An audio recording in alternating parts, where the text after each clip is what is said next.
What's up, guys? Thanks for tuning in to another episode of Niners News here on 49ers Hive.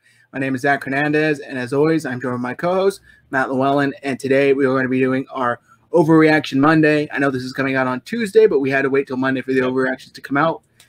Matt, first overreaction I'd love to get your opinion on, and that is Kyle Shanahan needs to bring in an offensive coordinator. No. Who is he going to trust? We all know that he has too big an ego for that. And like, you could say that ideally, that he would have somebody, do that. But, we saw with Sean McVay too. They were the year after the Super Bowl, they had a down year because they were dealing with injuries, particularly with Todd Gurley and the offensive line.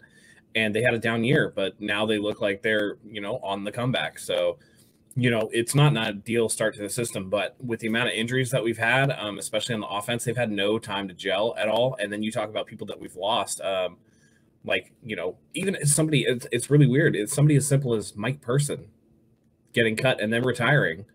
I'm looking at some of the guys now and I'm like, shit, I wish we had, Mike Person at this point, so I don't know. He's really good at calling his plays. That's not the problem, I don't think.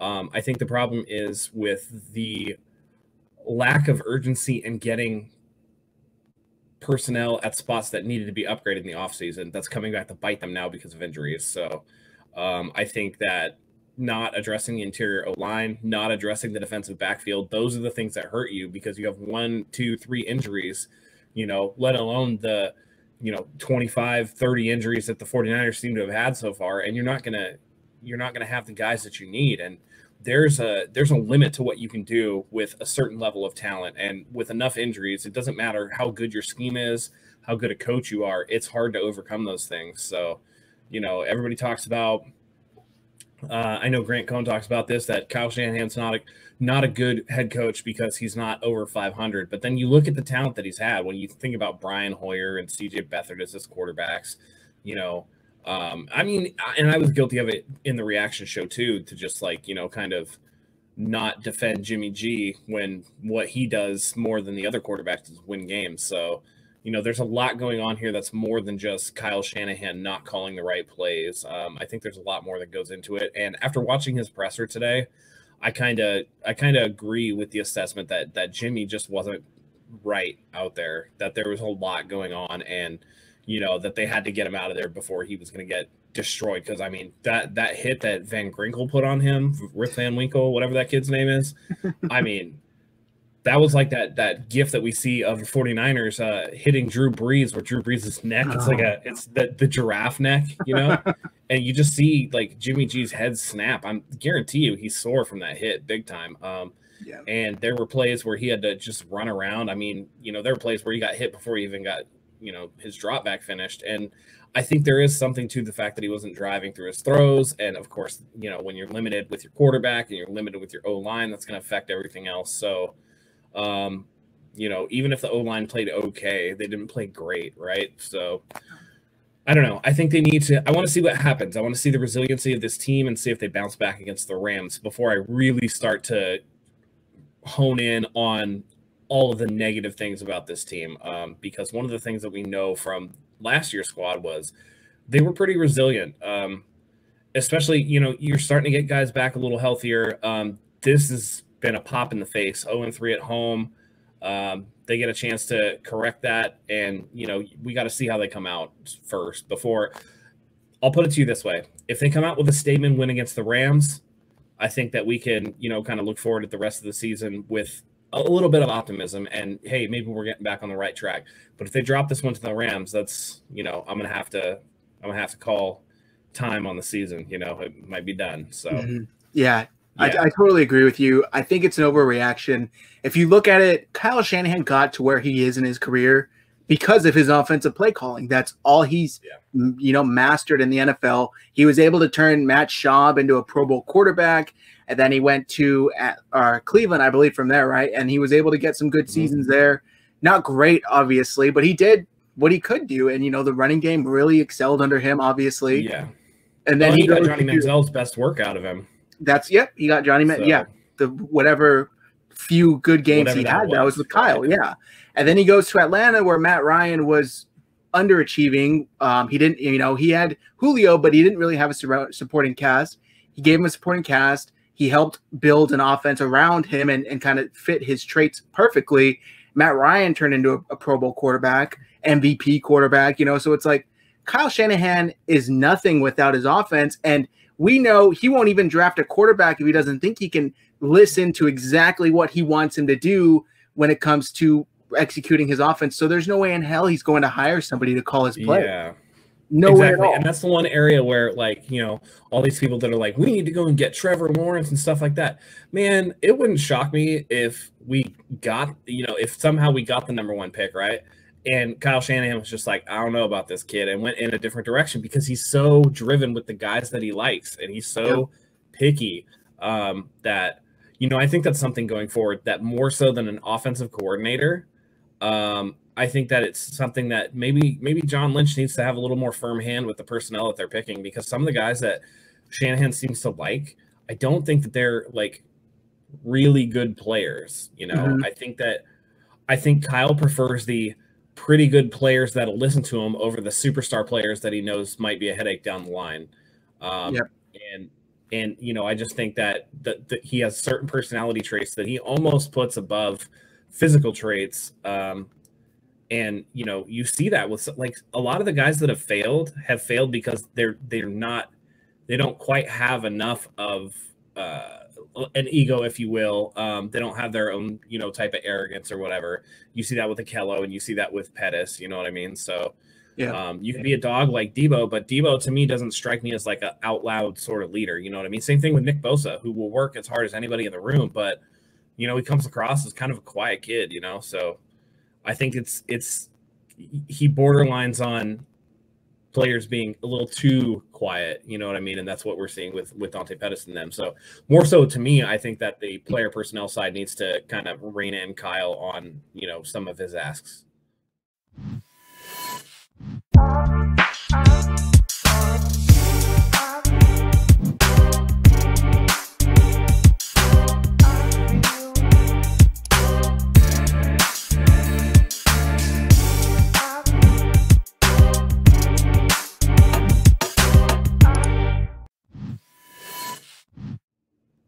And I was watching Grant Cohn. He does a weekly show on Monday with Vish, who I really like. You guys should go and check out Vish's Monday show over there on his channel. I'll drop a link in the description. But he was making the point that we've never really seen Kyle draft and develop a quarterback. There's no sample size outside of CJ Beathard we can point to and say, this is what a Kyle Shanahan developed quarterback looks like. And CJ Beathard isn't it. So maybe the guy doesn't scout quarterbacks well, maybe that's just his area of weakness. He can't be perfect when it comes to evaluating offensive talent. He's been hit or miss on the wide receiver. He's hit on the last 2 ones, arguably, but prior to that, nothing really stuck. So maybe quarterback isn't his thing. And maybe I totally agree with you there. John Lynch and Adam Peters might need to pull him back a little bit and shorten that leash and tell him, hey, look, man, we're going to take this over from here, because as great as you are as a coach, it's not really working for the guys that you're hand selecting, like, CJ and Joe Williams, if that even was his name. I don't even remember what the running back's name was. Yeah. Joe Williams from Utah, who quit on his team. Stood on the table, made sure they drafted. So, that's horrible. Next overreaction for you to get your opinion on is that the 49ers need to move on from Jimmy Garoppolo. This is obviously the biggest one after Sunday. What do you think, Matt? Is that the last of Jimmy Garoppolo? Did we see the end of it? I think we're seeing the end of his leash. Because it really depends on what can you get for that's better than Jimmy Garoppolo. You know what I mean? Like, what can you get? What can you afford? If you can draft a guy, if you can manage to swing a Trevor Lawrence, then absolutely, like, Jimmy G could be gone or whatever. If you could manage to replace Jimmy G with a different quarterback for the same amount of money who was better, maybe look into that. But again, those guys are few and far between.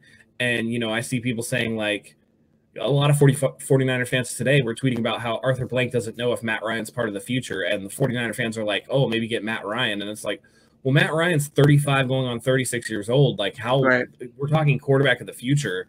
You know, you can't just slap Band-Aids on a position. You need to get a guy. You know, too many times, like how many teams have we seen that it's like, oh, we're going to go out and get this quarterback. Oh, we're going to go out and get this quarterback. And until you draft the right guy, it doesn't work. And I think we're in danger of getting to that point with Jimmy Garoppolo, who, you know, wasn't drafted by Kyle Shanahan. He was drafted in New England, and then New England, you know, traded him to us. And it's one of those things where it's, again, like we pointed out with Kyle Shanahan, hasn't drafted a guy in a high premium pick to groom as his own. And I think that that's something that might be lacking from Jimmy Garoppolo, and I think that might bring him up short. So overreaction, I'm going to say it's a partial overreaction, because it's really going to depend on what you can replace Jimmy Garoppolo with, because you can't be taking steps back at this point, because there are other areas on the team that need work, and you also have too much talent to completely punt on your future by just going with somebody who's not going to be as good. That's a good point. You know, if you want to move on from Jimmy Garoppolo, then the question is asked, what are you moving on to, and what do you do with Jimmy Garoppolo? I know fans will probably comment, trade him, get a second-round pick for him. No way in hell you're getting a second-round pick for Jimmy right now. It's not Major League Baseball. Like I've said before, it's not Major League Baseball. It's not the NBA. Like there's NFL trades are different, and owners and general managers treat draft picks like they're solid gold, and that's just the way that it is. Yep. You know, you're not going to get the same thing that you gave up for Jimmy Garoppolo. At this point, you'd be lucky to get a 4th or 5th round pick for him. Yep. So if you're going to do that and move on, you better make sure that you have the next guy lined up from day one.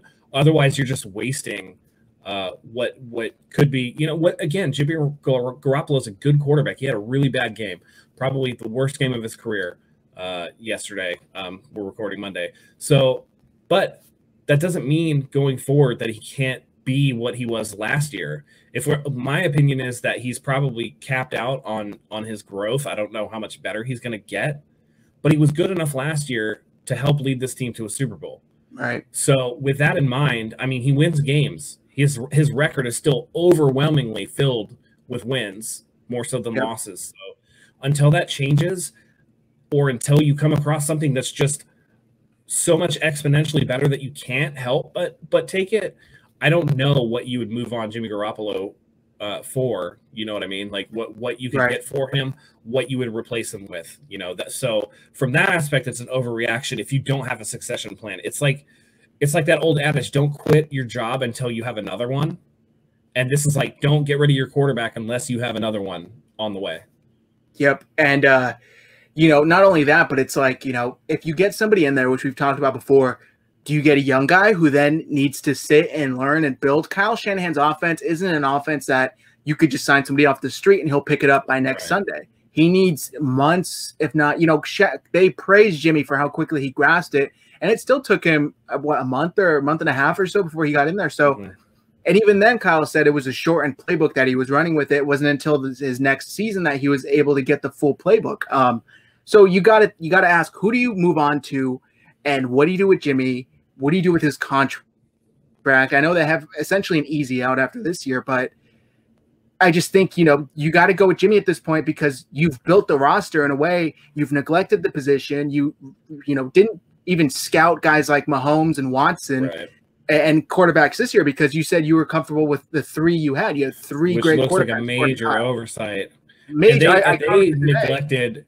Yeah, they neglected to scout those guys before they even got Garoppolo. Exactly. They wanted to let it rock with CJ Beathard, and it was like, what do you do? And a lot of people didn't think Mahomes was like that good, you know, because Texas Tech and the Big 12 and, you know, whatever. But to not even look at somebody like Deshaun Watson with that championship pedigree, and you had a shot at him. You were the 2nd overall pick. You trade down the Bears, who take Mitch Trubisky. Guess what? Deshaun Watson's still there. You could have taken him. Instead, you waste the pick on Solomon Thomas because he was John Lynch's friend in college, and that's all well and good. But you know, that shouldn't have been the pick there. You could have had Deshaun Watson. Imagine Deshaun Watson on this team, groomed from day one by Kyle Shanahan. And you tell me that wouldn't be the ideal situation.